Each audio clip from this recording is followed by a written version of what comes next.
Are you struggling to fill in your bank account after starting out a new business? Or is it getting new paid clients for you that's been a struggle? Well, whatever it might be, you've come to the right place. Here we're going to tell you how to get your first few paid clients. So if you're interested, please stay tuned.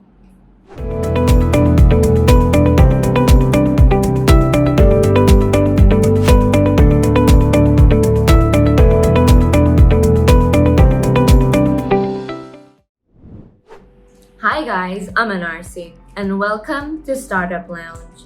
Here we help entrepreneurs build, fund, and grow their businesses. So if you're interested, please do stick around. Putting together a startup is not easy to begin with.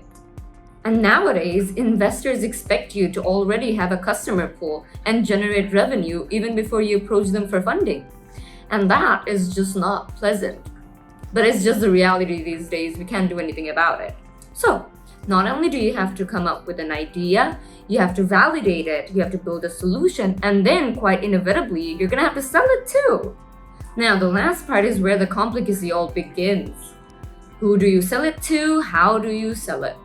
Well, acquiring the first few customers is the nightmare of every entrepreneur, trust me. Early believers are just so hard to come by. So, that's where we start to help you. I'm gonna give you 8 solutions of how to get your first few paid customers. So let's just get into the video. Step number 1, identify the need.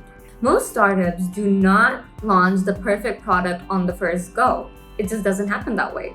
Now your product is your baby, but if you treat it like that and get attached to it earlier on, it's not gonna do you much good. Because at every stage, we're looking for the need of your customers, okay? So a lot of the times your initial product might just not be it.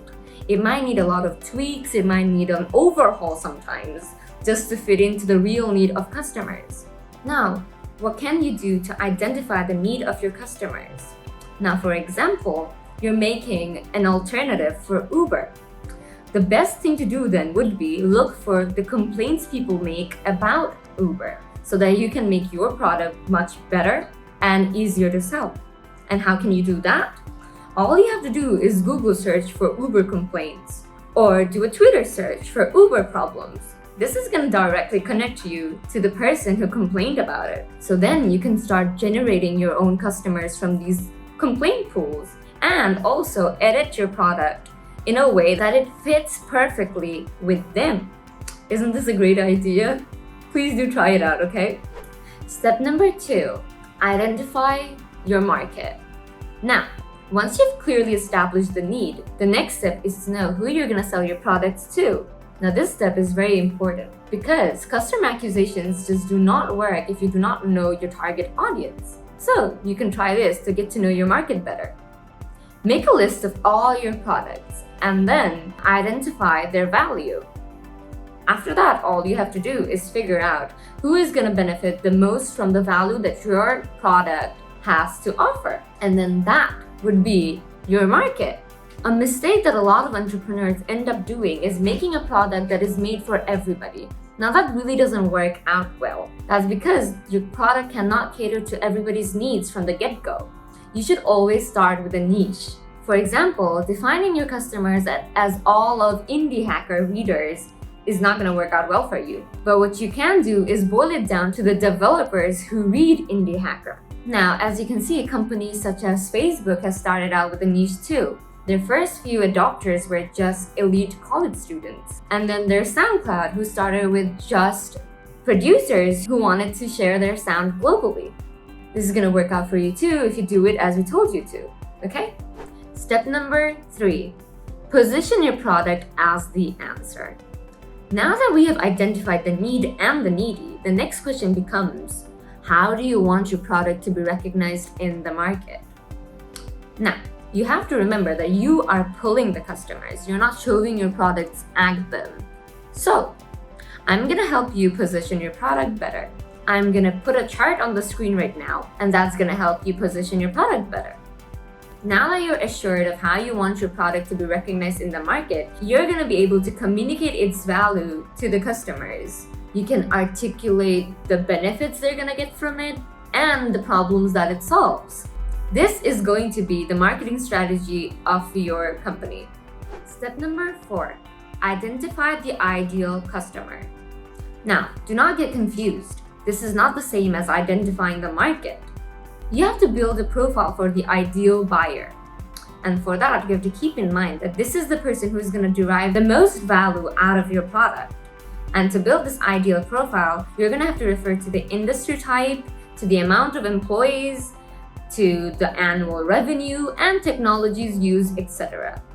Now, where are you going to get this much information? You can obtain these profiles of companies from the startup directories.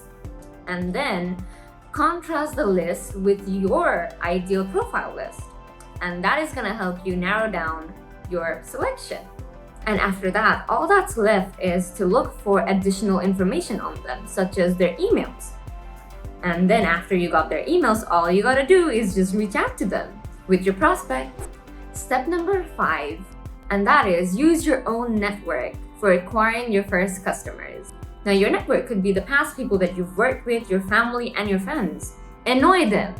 Reach out to them. Ask them if they need you, if their friends need you, or if their family needs you. And then what's better is, you can even ask for critiques from them for free. So, you might even know some investors or influencers from your life anyway. Reach out to them too. Now, in this step, the 2 significant types of people that you should remember are other business owners with a vast network that could use you, or your investor who also has a vast network that you can tap into too. So remember this and follow it. Step number 6, let the funders do the marketing. Now, it is completely okay to not have an enormous budget allocated to the marketing of your product just when your company is so young. A lot of the time, startups begin with no money at all. So, when you can't afford a marketing agency to do your work, you just have to do the next best thing possible, which is derive your own customers yourself. And you can do this by trying to make your funders do as many marketing calls as possible.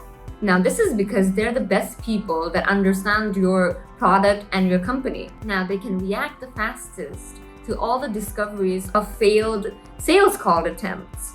They can change the messaging, they can change the product, they can do all of it. So, why not just let them do the calls instead of some employee that doesn't understand your company at all? Okay? Step number 7, you can try a private emailing list. Now, when you're reaching out to your friends and family, you can politely ask them if they'd mind if you add them to a private mailing list where you're going to update any information about your product. And the chances are, once you start this and they consent, they might end up being your first 10 paid customers. So, what do you have to do? You can set up a landing page, collect emails by using any convenient tool, and then drive traffic to your blog or your site if it doesn't get occasional traffic anyway. This is going to help you in the long run too. Now, lastly, point number 8, and that is listen to your first customers and follow up. Now, the first customers are very important. There's a great deal to be learned from them. As they're the first customers, they are the ones that understand your solution the best. So, their critique is very important for your product's success. So, as far as possible, maintain a one-on-one relationship with them. And as reasonable as it is, try to include tailor-made solutions for them or, features, whatever they might be happy with. Because you have to remember, they're gonna be the initial promoters of your brand and your product. So the more you keep them happy, the better for you. So you have to earn their loyalty. And they're the only ones who are gonna give you the most smartest and honest reviews. So I noticed while editing the video that I forgot to film the outro of this video. So here I am, saying goodbye to you guys. And asking you guys to please like and subscribe if you enjoyed watching this video or if you just enjoy watching me ramble. So please guys, like and subscribe and see you in the next one. Bye!